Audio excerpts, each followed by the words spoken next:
Absolutely. I'd like to call the meeting to order. This meeting is being held in the council chambers and is open for public attendance and participation. Can I have a roll call, please? Chairperson Brookman. Here. Vice Chairperson Joel. Commissioner McFarland. Commissioner Blankenship. Here. Commissioner Sluter. County Liaison Campbell. Thank you. So Chair Brookman, just want to make sure everyone has their mics turned on. It seemed like they were a little quiet in the responses. So I want to make sure that the video and the recording can pick you up. Thank you. Thank you. All right, next is a pledge. Stand.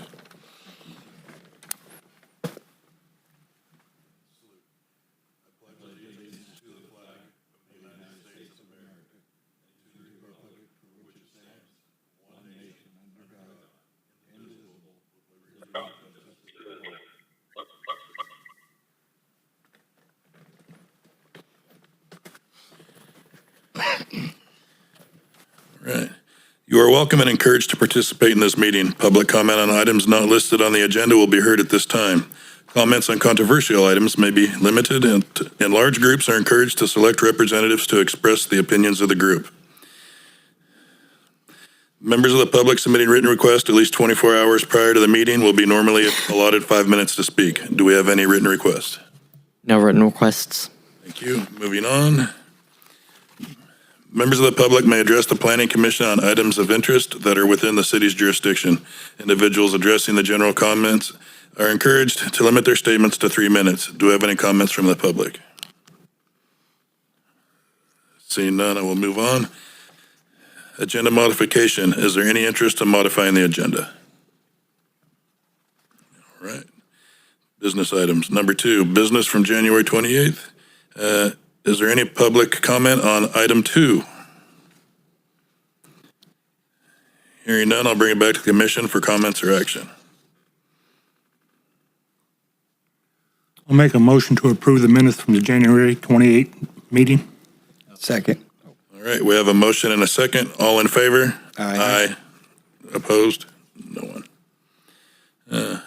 Item 3, consideration of zoning code 26-01, mobile, open air, and sidewalk vending ordinance update. Mr. Doug Libby. Good evening, commissioners.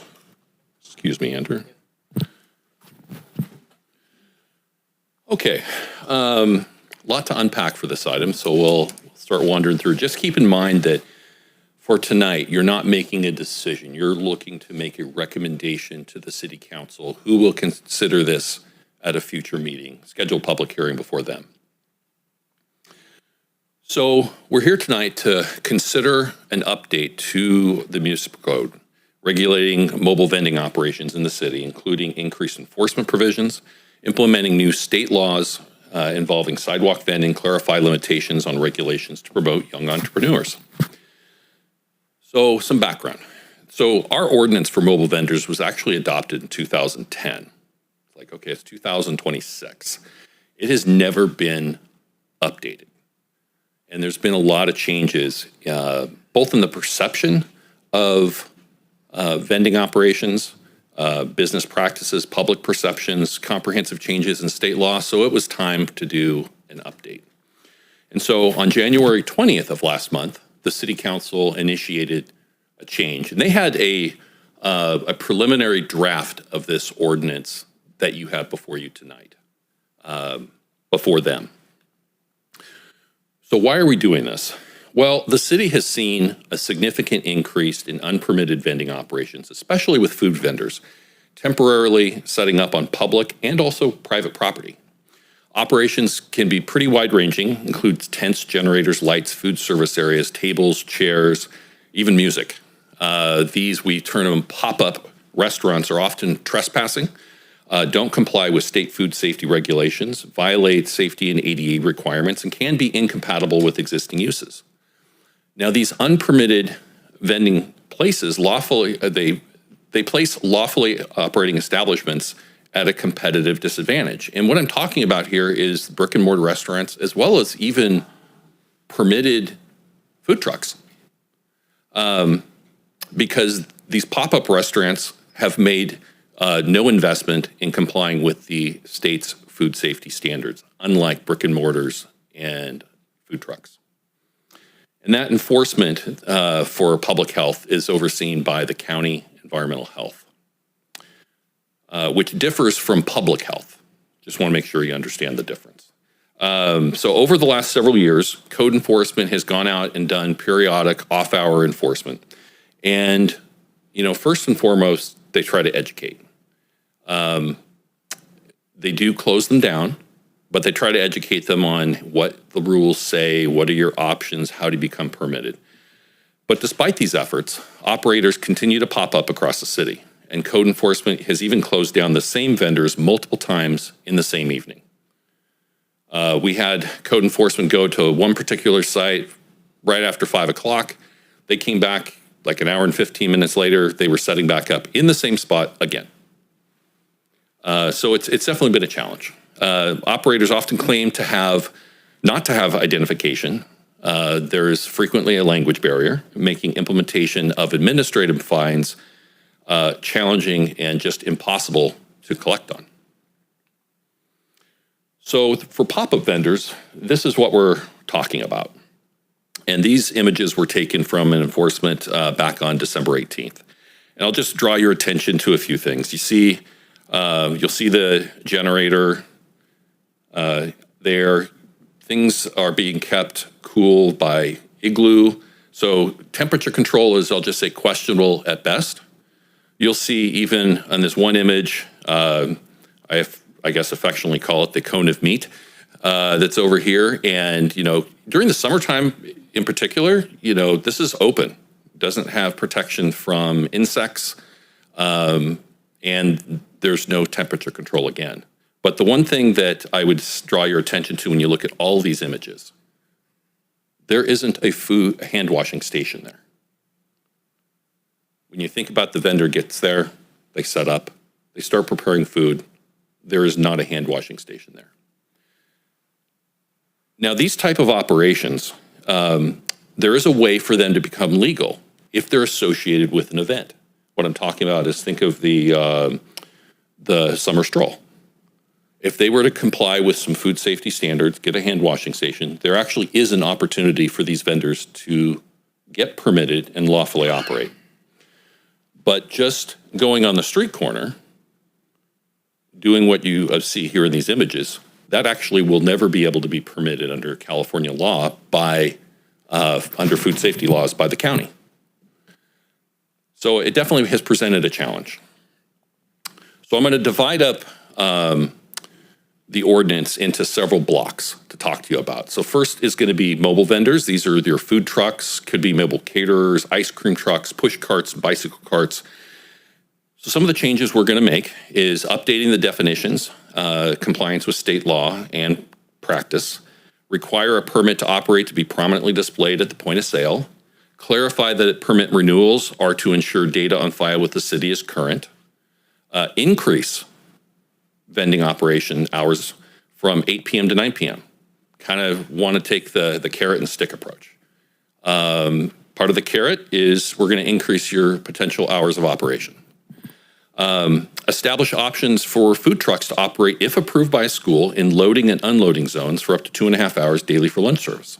The current ordinance doesn't even contemplate that. Now, if you go over to Yuba City High School, where I have a son attending, you'll see food trucks lined up there daily. Now, we haven't received complaints, so I think it's something that should be allowed to have an opportunity to occur. And so this creates an opportunity and legitimizes what's going on out there. Limit food truck operations on private property to 2 hours before needing to move locations. Create an exception if the city issues a temporary use permit or other approval. And then provide an option for limited tables and chairs if allowed by the city under a temporary use permit or specified in another city approval. Open air vendors. These are the pop-up restaurants I showed you the pictures of.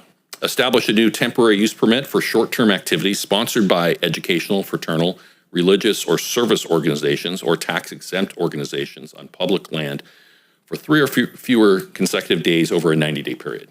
There'll be an opportunity for them to get a permit. Those could be approved by the Director of Development Services.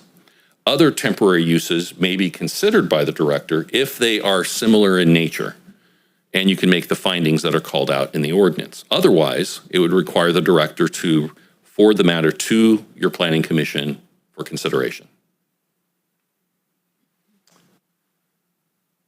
Another aspect of vending is sidewalk vending. The state of California continues to pass legislation limiting local jurisdictions' ability to regulate sidewalk vendors. The law that comes to mind is Senate Bill 946, and there's some subsequent legislation that really ties the hands of local governments to regulate sidewalk vendors except as authorized under the law. In essence, the city is prohibited from regulating sidewalk vendors unless it adopts a program by ordinance in limited circumstances and when the restrictions are directly related to objective health, safety, or welfare concerns. Now, the draft ordinance before you establishes a program limiting sidewalk vending in residential zones, parks with concessions, restricting hours of operation, compliance with ADA and local permit requirements, compliance with the county environmental health, and distance requirements from special events. And under state law, violations are basically statutorily prohibited to do anything other than punish by administrative fine. But remember I said earlier that if we have a challenge of getting identification, a language barrier, we don't know how to enforce the administrative fine, you'll never collect on those. But that's what you're restricted to under state law. This one I think is really important, youth entrepreneurs. Many youth get their first business opportunity from the lemonade stand, selling Girl Scout or Boy Scout cookies, crafts or similar items. Many city ordinances, you'd be surprised, don't take this into account. Luckily, it hasn't come up here in Yuba City. I can't tell you over my career, every few years, I hear about a complaint about a lemonade stand that gets submitted and some poor code enforcement officer is having to go out and do their job, and it makes it to the evening news. It's like, we don't want that to happen here. So it has been the council's policy to encourage youth entrepreneurs, promote community engagement, and it's been the city's practice to provide flexibility to these budding entrepreneurs. So the draft ordinance before you proposes to formally establish these exceptions for minors under age 18 from limited low-impact sales activities without a business license. So Yuba City won't experience the same thing I've seen on the news in other jurisdictions. Okay, so we talked about some carrot. Now here's the stick. So the draft ordinance does beef up the enforcement elements. It does allow the city to seize and dispose of perishable materials, including unsafe food. It will allow the city to seize equipment associated with the operation. Equipment would be stored by the city for up to 30 days and then can be disposed of if not claimed.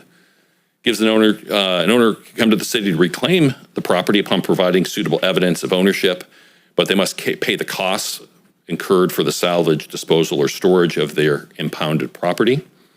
It does establish an appeal process, and violations of the ordinance shall constitute a misdemeanor and not an infraction.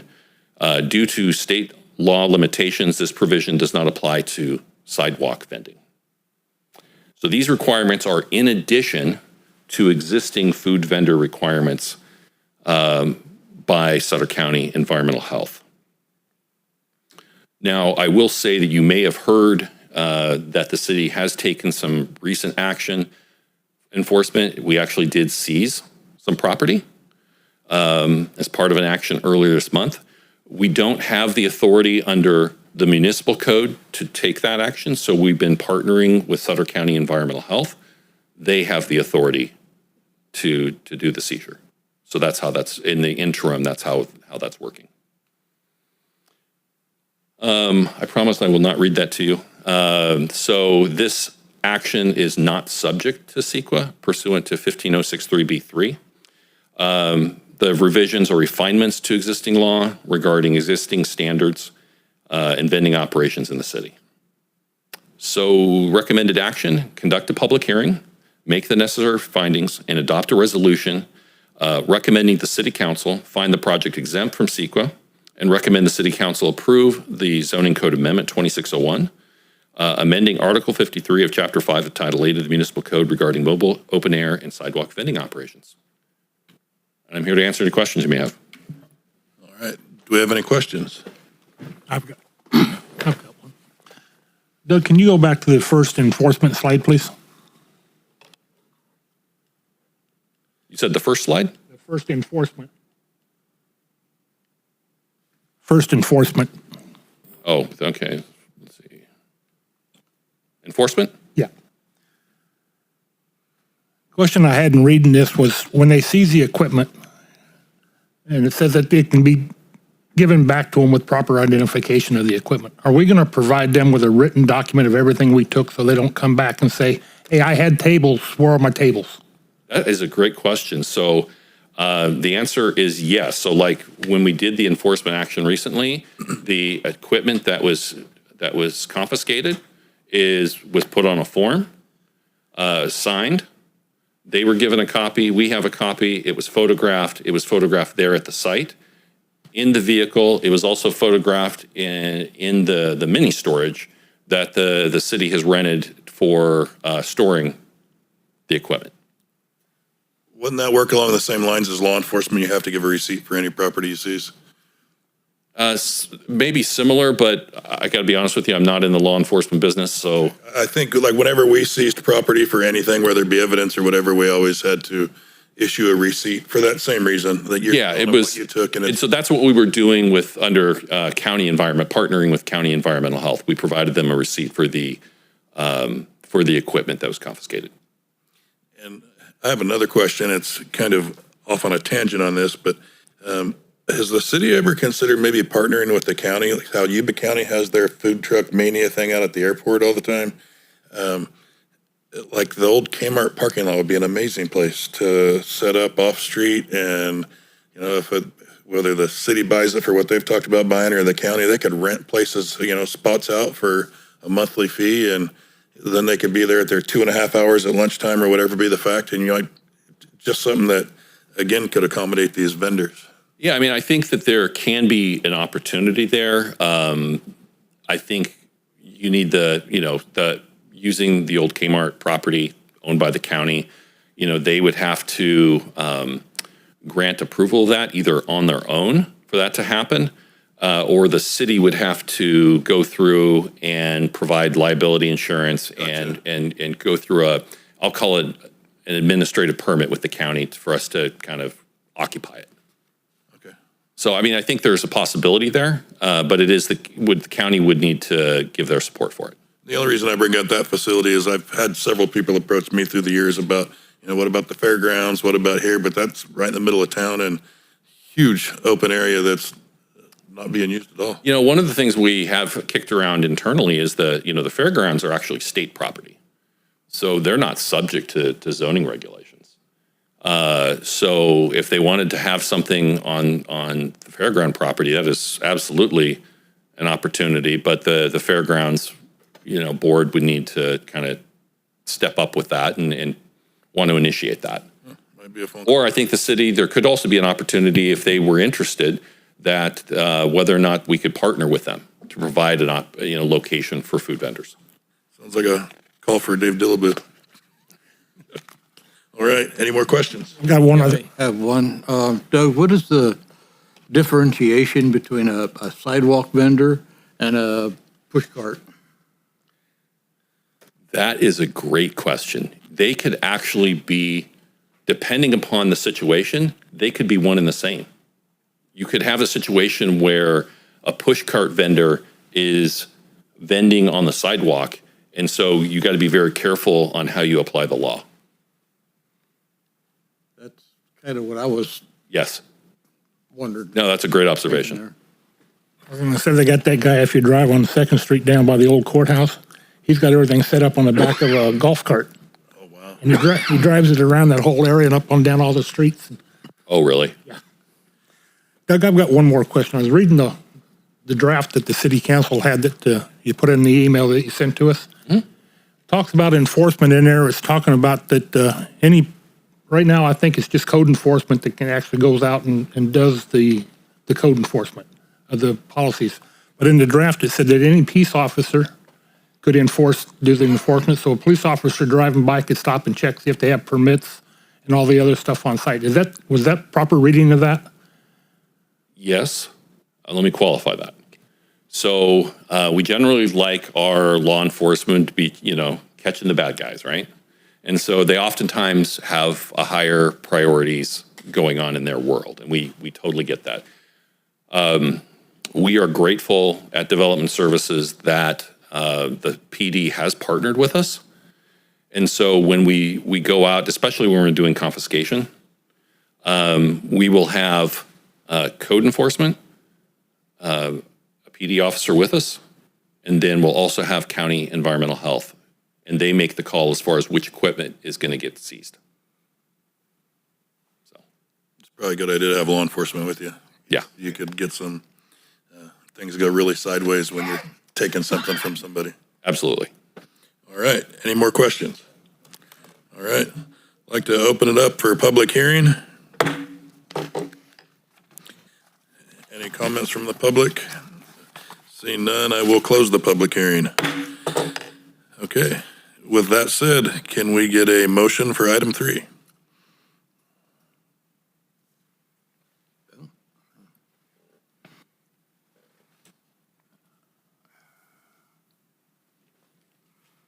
I would make the motion that we approved item 3 as per presented for consideration by the city council. Is the microphone on? I want to make sure because it's It says it's on. okay. All right. We have We just need to pull it a little closer to you because it was difficult to get that on the record. Sorry to. Need a repeat? Could you please repeat that? Yeah, I move that we adopt or present the item 3 to the city council for consideration as presented by staff. All right. A second. All right. We have a motion and a second. All in favor? Aye. Aye. Opposed? None. Motion passes. Future agenda items, Jaspreet.